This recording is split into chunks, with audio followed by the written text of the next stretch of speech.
morning. Today's the 13th of January, it's Friday. We are running still right around set point. We're a little higher this morning than we were yesterday.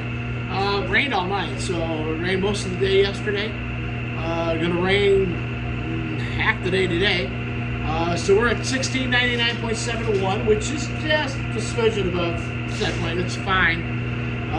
Tail race at the bottom, 1646.74. So we got about 52-foot drop coming down the hill.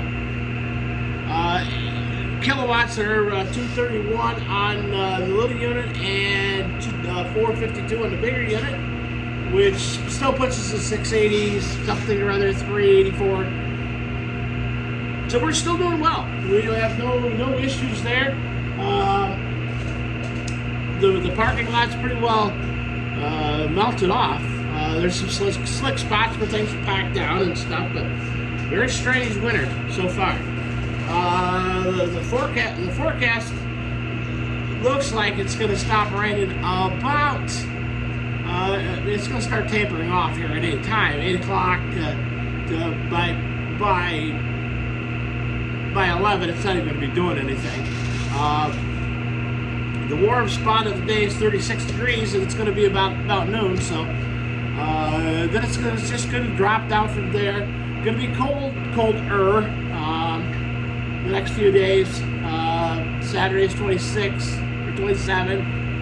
Sunday's going to be 35, and Monday's 37. Tuesday looks like we're going to get a little more rain.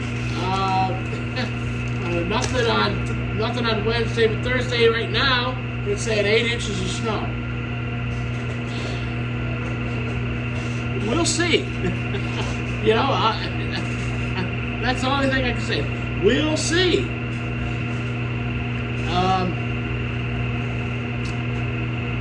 And it has not been a very cooperative weather for the snowmobilers or the ski center. The bars need the snowmobilers to come in and so they can basically break even all winter. But it's crazy. It seems it is what normal. This is pretty much what winter does. Anyhow. Today we're going to be putting a boil together. I'm going to try to take you along. I think we're going to get you some shots today. Gonna set up in a room and be by myself. Lee's going to be back and forth, running in, running out. As we get this boiler built, I'm going to try and remember to take in Tyvek soup. I believe I still got some floating in here somewhere. That's not Tyvek soup. That's just a garbage bag.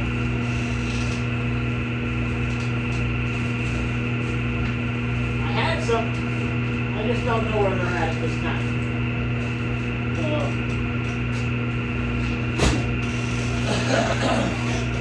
I think they're out in the plant, so I'm going to try to take him one of those because he's going under the house. I mean, I like going under the house, but that's where he's going to go.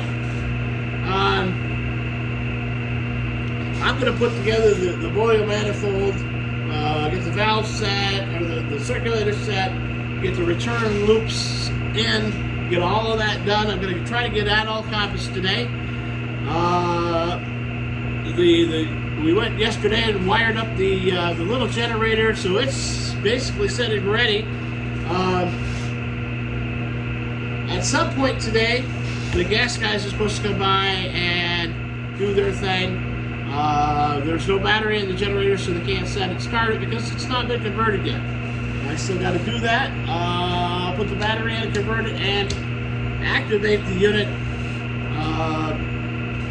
Either later this afternoon or tomorrow morning. Tomorrow morning, later in the morning, I'm going to go up and see Vladimir and put a RO system in for him. It's just a little one that goes under the counter.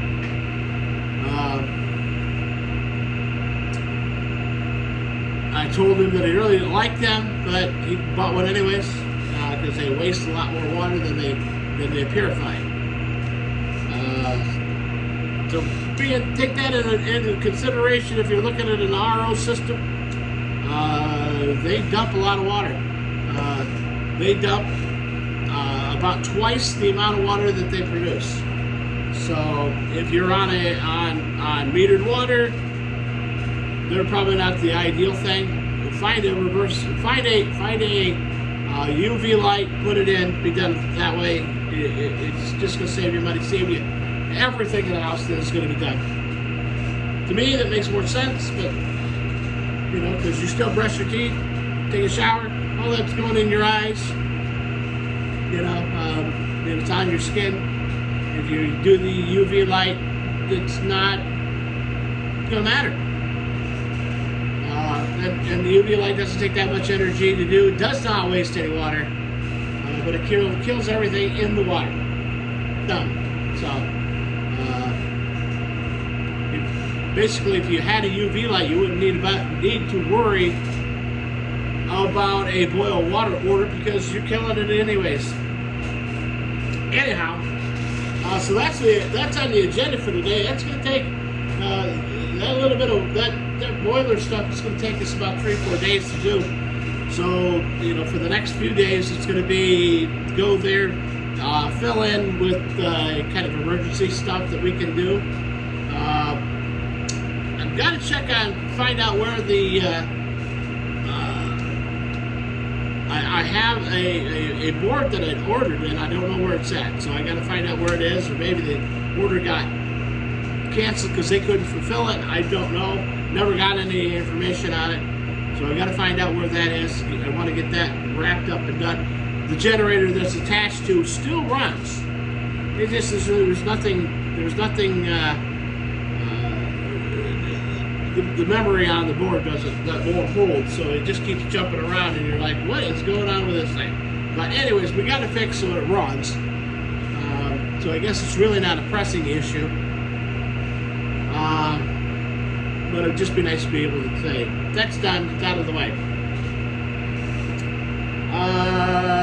One of the things I found out yesterday when we started out packing stuff out of the out of one of our orders that we order, one of the companies we use is supplyhouse.com, because they are cheap. They really are cheaper than my local supply house, and you know, at these economic times, it comes down to nickels. So anyways, I opened the thing and the box says, and started right away noticing things were doubled. So somehow, inadvertently, I doubled the order. Not a wise thing to do, but you know, that happens. I called them up, told them what I did. They said, no problem. Give us the SKU numbers of the things you're going to send back, and we'll take it all back. Not a problem at all. Great people, great work. Matter of fact, they sent me an email. It said, here's my email address. Please send it to me. So,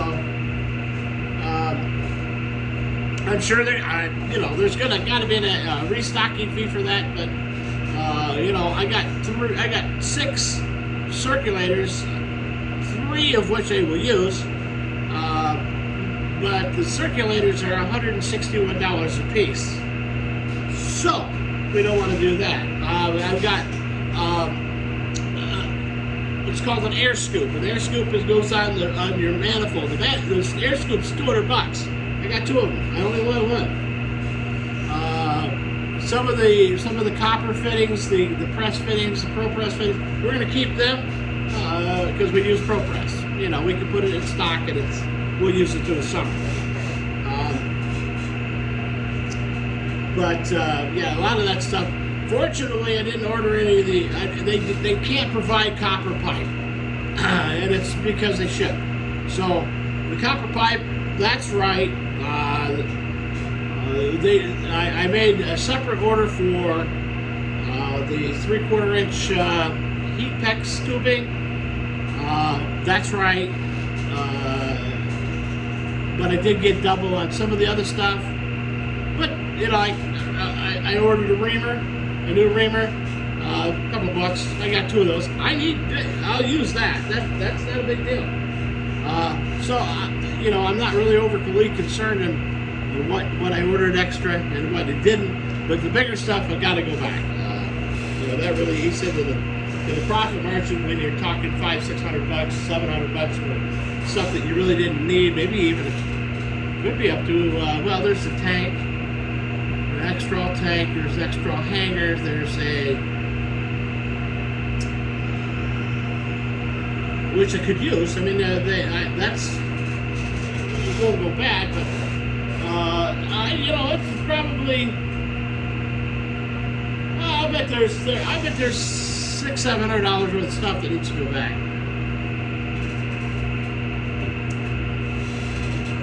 And when you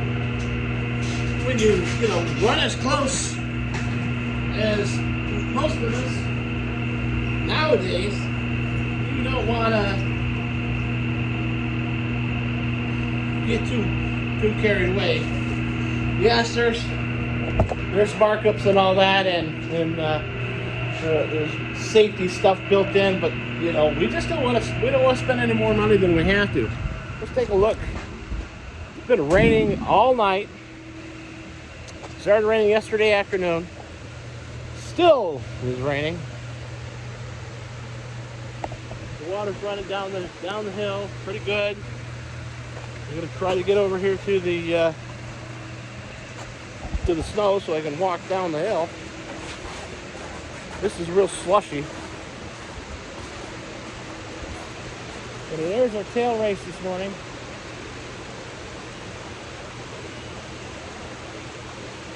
We got, still got good water running. Things are still flowing well. The building is. You can see. I don't know if you can see. The water's running right here, coming off the ledge. That's supposed to drip off far enough that drips down, but it don't. So that needs to be addressed. Well, I would just build a ledge off of the end, bolt something to the block and put a 1 foot drip edge out there and let it come off that and then go down to that. I'm not the engineer, so we'll have the engineer come up and look at all that, and they can design something, and then I can submit everything for my painting. Have somebody paint this summer. Water is flowing a little bit more than it was, and that's simply because it just came up, so. A lot of runoff, a lot of melt coming in. Chickens are out, chickens are fed, everybody's happy.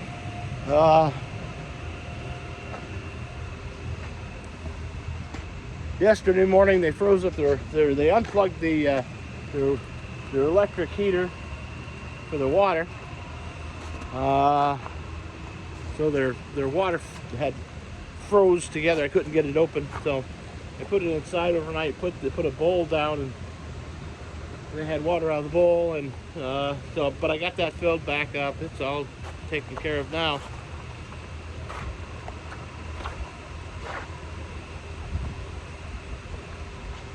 You can see the ice is melting quickly.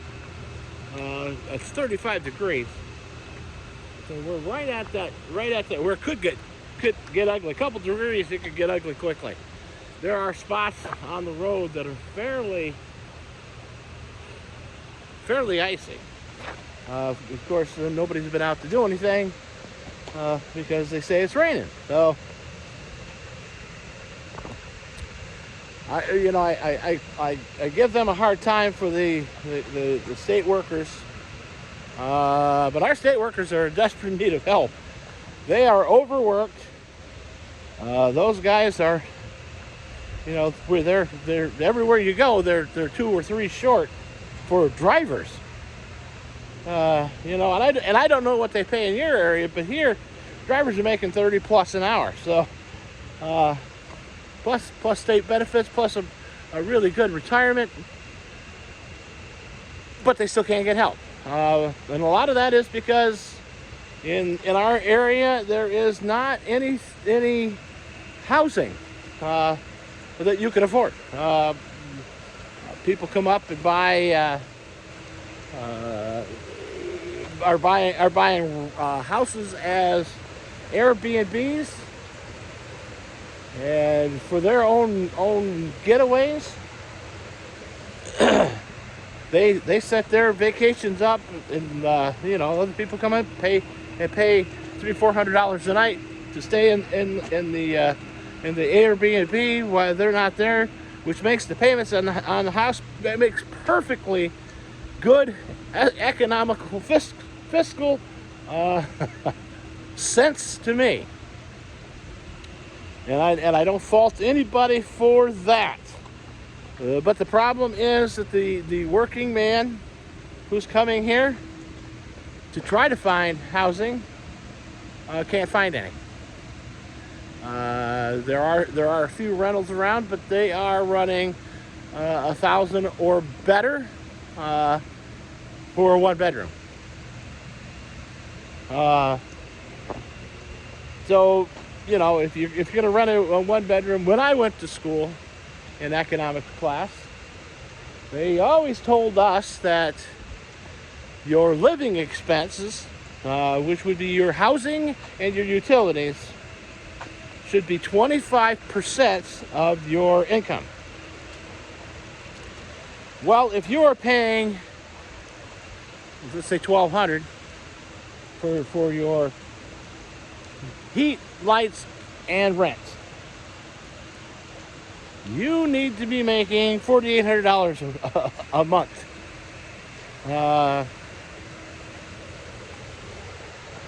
We're not doing that. So people can't pay. They're not paying that. They're not making that. They're not earning that. So what happens? And it happens a lot. Most of the young people, you go through this. They go, we can go down below, or we can go somewhere else. Even in New York State, they can go somewhere else and actually make a living.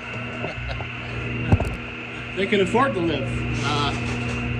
It's unfortunate, but that's really what happens. Reach over here, drag out the bag.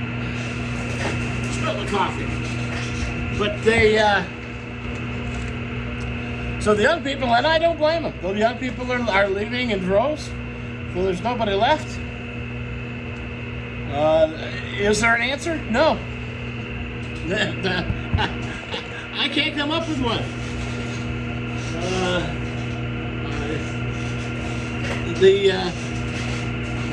For what we've got, as a business owner in the area, I couldn't afford to pay somebody $30 an hour, which is what they would need, $30 an hour, because it's simple, because my customers wouldn't pay $30 an hour. Let me rephrase that. Customers would not want to pay what I'd have to charge for $30 an hour for a helper or a laborer. There. Because 1/3 of his money would have to be for insurances and his retirement, and to pay his taxes, and then another third of his money would be for his vehicle expenses, the overhead expenses for having that employee. So when you factor all that in, what does it come down to? And you got to remember when you're doing a service related new business like mine, you have to figure 25 hours billable a week. So for him to make that kind of money, you'd have to pay $30 an hour. You'd have to charge $90 to $100 for the laborer. I had people that screamed when I charged them $20 for a laborer. So, and these business owners, they know what the facts are. But anyways, so that's a scenario, and I know that it's a repeated scenario everywhere across the United States. It's at the top of our agenda now because the Village of Speculators came out with a new policy saying, or a new law that they're trying to get passed, that basically says if you own a camper, you cannot live in your camper on your property unless you for more than 15 days, and you have to have a permit from the village to do that. The issue that I have with that, and I understand, it makes sense. It does, except when you're trying to promote this area as a tourism area, because we're not tourism. We haven't been for years. It is a second home community. It is not even a bedroom community anymore. It's a retirement community, and it's being treated as a retirement community.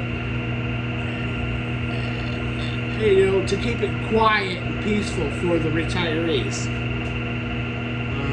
They're not promoting any new businesses. They're not trying to draw in new business. And if anybody wants to come in and start a new business, that they run them out of town. There you have it. There's the rant for the day.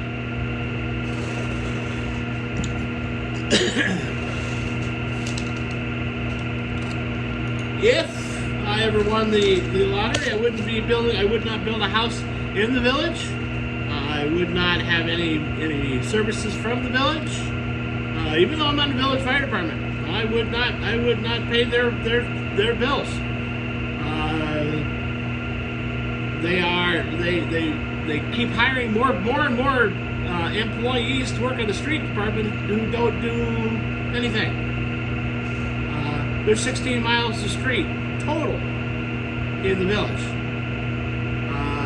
and they've got 6 full-time employees for the street department. Oh, now mind you, they do pick up the garbage once a week, twice a week actually for businesses. So they do that, but in a town of 300 people, that should take about 4 hours, maybe at max, to pick up the garbage. It can be done with one person. They'll tell you, no, we have too much garbage to do that. No, you're just too lazy. Back in the day, people worked. People were not afraid to work. It was 30 years ago. It was run by the village road crew was 4 people. 30 years ago, we had more snow. We had more people coming in to snowmobile, and they groomed the trails.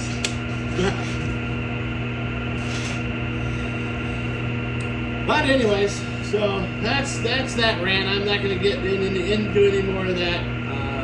It doesn't do any good. Doesn't help. I don't have a solution.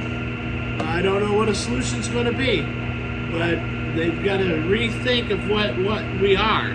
We are not a bedroom community. We are a retirement village, and a poor one at that. It is very elite. Houses now are $400,000. People up here can't afford a $400,000 house. You know, that's just ridiculous. How are you going to afford a payment of $2,000, $3,000 a month? You know, and then you're going to do that for 20 years? What are you, out of your mind? So, you know, it is what it is. And I don't see any solution in the near future. I feel that that the past is gone, and we need to rethink of where we're going to go. So anyhow, enough of that. Enough of ranting about that. So I'll try to take you along on the today, give you some shots of what we're doing and where we're at and how we're doing it. And you know, might be little shorts, you know, 10 minutes, but we'll do what we can. So anyway, so you guys have a great day, and remember, take care of yourselves and take care of the others around you, because that's really all that we have. All right, take it easy.